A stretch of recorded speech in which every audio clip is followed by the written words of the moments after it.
الحمد لله رب العالمين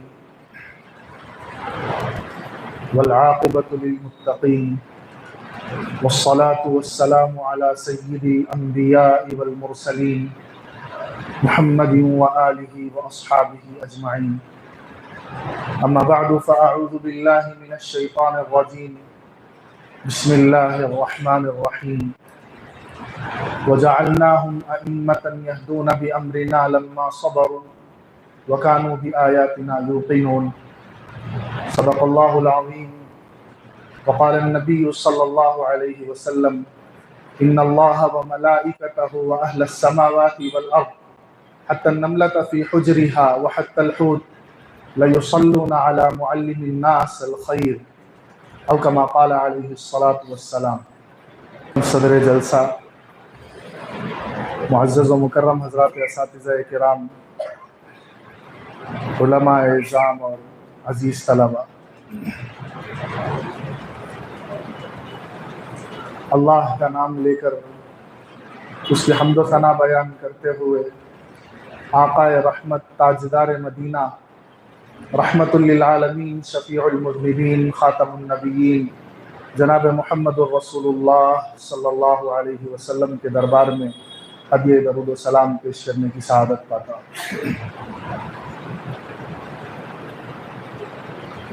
الحمدللہ آج کا یہ اجلاس تکمیل بخاری شریف، جیسا کہ فرمایا گیا کہ اس سے قبل جتنے بھی جلسے ہوئے،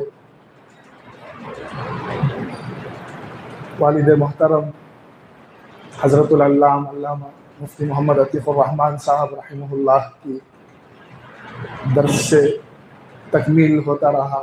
حضرت کے توجہات اس ادارے پر اور جہاں جہاں بھی دینی مراکز، مدارس، مکاتب ہوتے، حضرت کے روزانہ کے دعاؤں میں ان کا حصہ ہوتا تھا۔ حضرت کے توجہات خصوصیت کے ساتھ الکلیۃ الرشیدیہ پر اور کئی مرتبہ الکلیۃ السعودیہ کے فارغین کو، جس طرح اس سال بھی ہم نے ہمارے مدرسے کے فارغین کو یہاں لایا ہے، حضرت علیہ الرحمہ نے بھی اپنے ساتھ فارغین کلیہ کو لا کر یہاں پر تکمیل بخاری شریف فرماتے تھے۔ ہمارے لیے سعادت مندی ہے کہ ہم اس جلسے میں شریک ہیں۔ فارغین علماء کے لیے حضرات اساتذہ کرام نے نصیحتیں بھی فرمائی، آگے درس بھی ہوگا، حضرت صدر محترم کا خطاب بھی ہوگا۔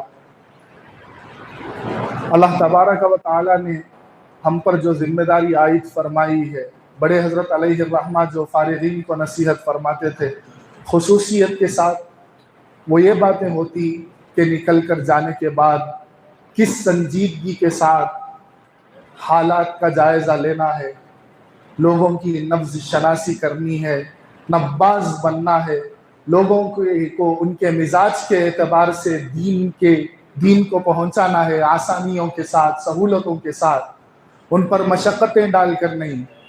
تو اللہ تبارک و تعالیٰ جو فرماتا ہے وَجَعَلْنَاهُمْ أَئِمَّةً يَهْدُونَ بِأَمْرِنَا لَمَّا صَبَرُوا، علماء اعظام کے لیے جو فارغ ہو رہے ہیں ان کے لیے خصوصاً، کہ اللہ تبارک و تعالیٰ اپنے احکام کے نفاذ کے لیے جو لوگوں کو منتخب فرماتا ہے وہ کون لوگ ہوتے ہیں؟ تو اللہ تبارک و تعالیٰ فرماتا ہے کہ جو صبر رکھتے ہیں۔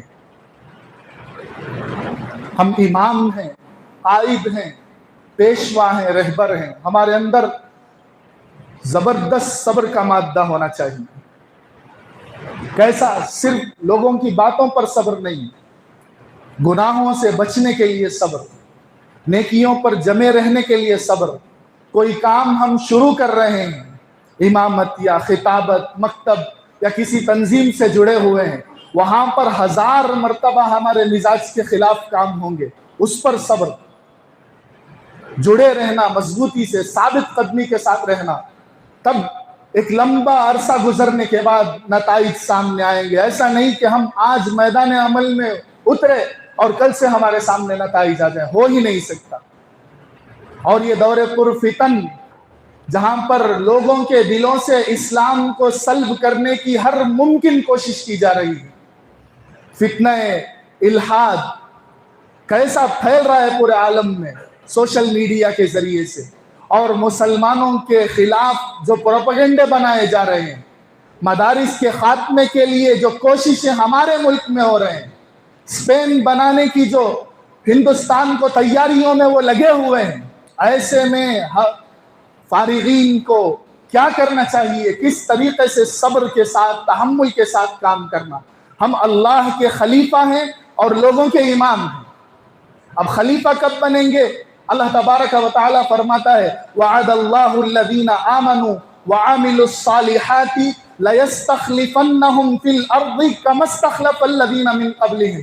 اللہ تبارک و تعالیٰ ایمان اور عمل صالح کے شرط پر اللہ اپنا خلیفہ بناتا ہے، اور امامت کے لیے کیا شرط رکھا اللہ تبارک و تعالیٰ؟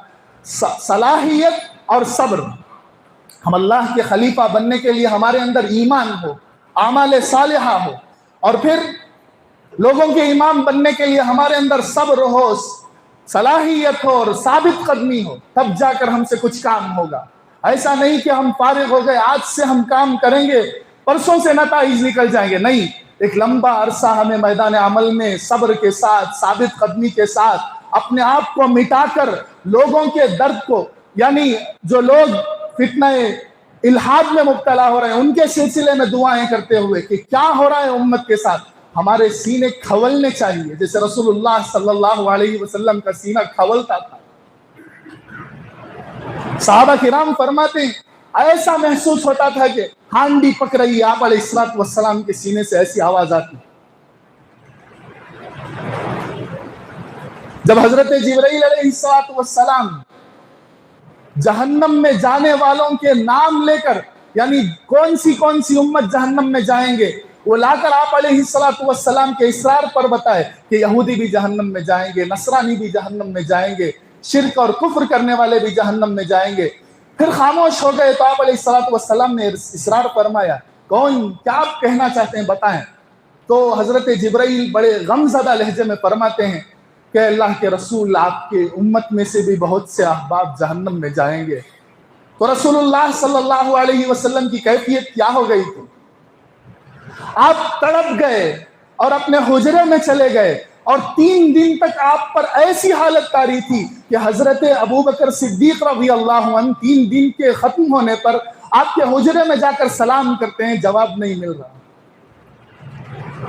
حضرت عثمان جا کر سلام کر رہے ہیں، آپ کو جواب نہیں مل رہا۔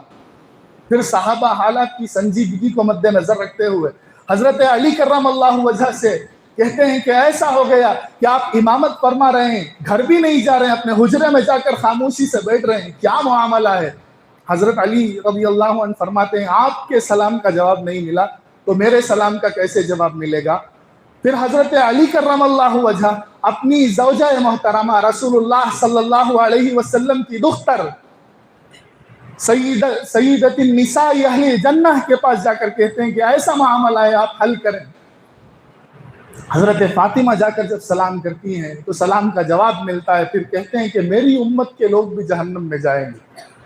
کیسا تڑپ، کیسے دعائیں مانگ رہے ہیں، اور ہم یہ سمجھیں کہ یہ قوم ہمیں سر پر بٹھا کر، ہماری شال پوشی کر کے سب کچھ ہمارے لیے کرے، نہیں، ہمارے اندر ہم وارثین انبیاء، العلماء ورثۃ الانبیاء، اور دینار و درہم کی وراثت نہیں، علم کی وراثت ملی ہے، وہ تڑپ کی وراثت ملی ہے، اس کا احساس ہمارے اندر جاگ جانا چاہیے۔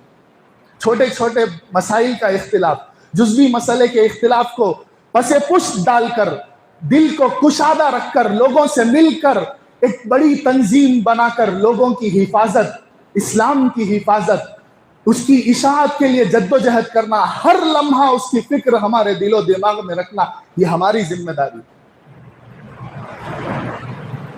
حضرت علیہ الرحمہ جب فارغین کو نصیحت فرماتے، یا جو علماء پریشان ہو کر آپ کے پاس گھر تشریف لاتے کہ حضرت ہم پریشان ہیں، کیا کریں، ہمیں سمجھ میں نہیں آ رہا ہے کہ ہم علم کا حق ادا کر رہے ہیں نہیں کر رہے ہیں، تو حضرت بہت سنجیدگی کے ساتھ جو کہتے کہ ہر فرد کے متعلق آپ کو سوچنا ہے، صرف اپنے منصب کا نہیں، اپنے گھر کا نہیں، آپ گھر کے اختلافات کی وجہ سے پریشان، آپ اپنی منصب کی وجہ سے پریشان نہیں، آپ کو اس سب سے ہٹ کر عالم اسلام کی حفاظت کا سوچنا ہے، اس کے لیے کوشش کرنا ہے اور نتیجے کی پرواہ کیے بغیر کام کرنا ہے.